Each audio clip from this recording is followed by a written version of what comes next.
Shalom Bapak, Ibu, dan Saudara yang kekasih di dalam nama Tuhan Yesus Kristus. Jumpa lagi dengan saya dalam program Relimen Renungan 5 Menit. Renungan hari ini mengenai murah hati. Murah hati merupakan tindakan nyata dari orang percaya kepada orang-orang yang sedang mengalami kesulitan, pergumulan, dan penderitaan. Kita dimampukan bermurah hati kepada orang lain karena Tuhan terlebih dahulu bermurah hati kepada kita. Murah hati bukan hanya sekedar simpati atau empati, tetapi juga adalah suatu tindakan nyata di mana kita menyatakan kebaikan-kebaikan Tuhan dalam berbagai bentuk, terutama di dalam menyampaikan berita keselamatan yang dibutuhkan oleh setiap orang berdosa.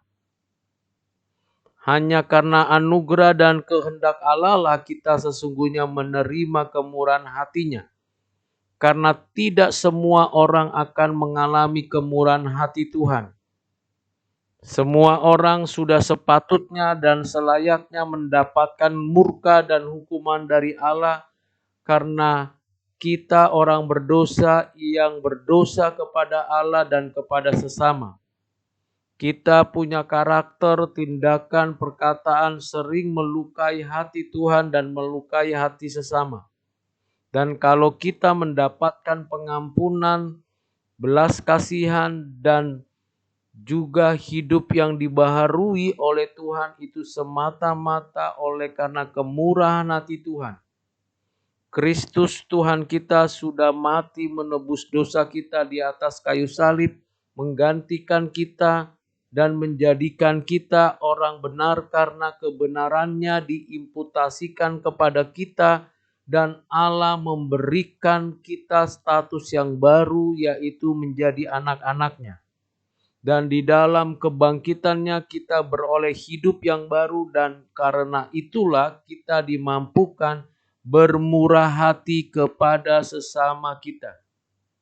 Kita tahu dan kita sadar kita mungkin bisa bermurah hati secara alamiah, tetapi murah hati yang berasal dari Allah adalah murah hati yang sejati.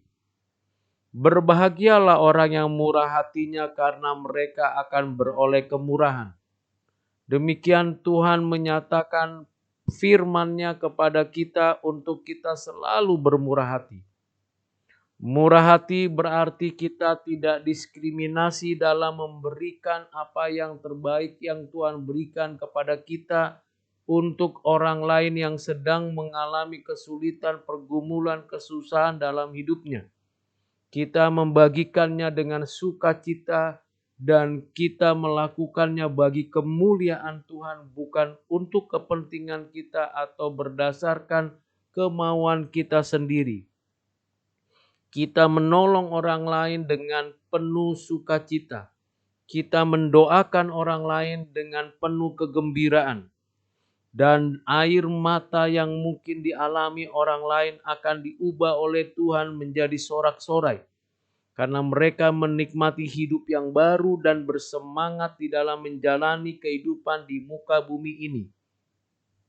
Karena itu Bapak Ibu Saudara yang kekasih di dalam Kristus, mari kita membagikan kemurahan hati Tuhan dengan cara bukan hanya memberi makanan, minuman, uang, harta.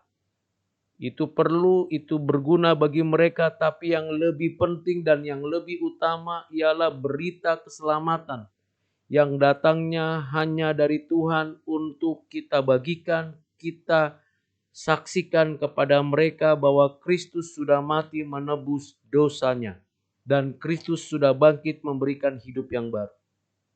Mari Bapak Ibu Saudara yang kekasih di dalam Kristus, kita bagikan berita kemurahan hatinya itu sebagai bagian dari karakter diri kita sendiri.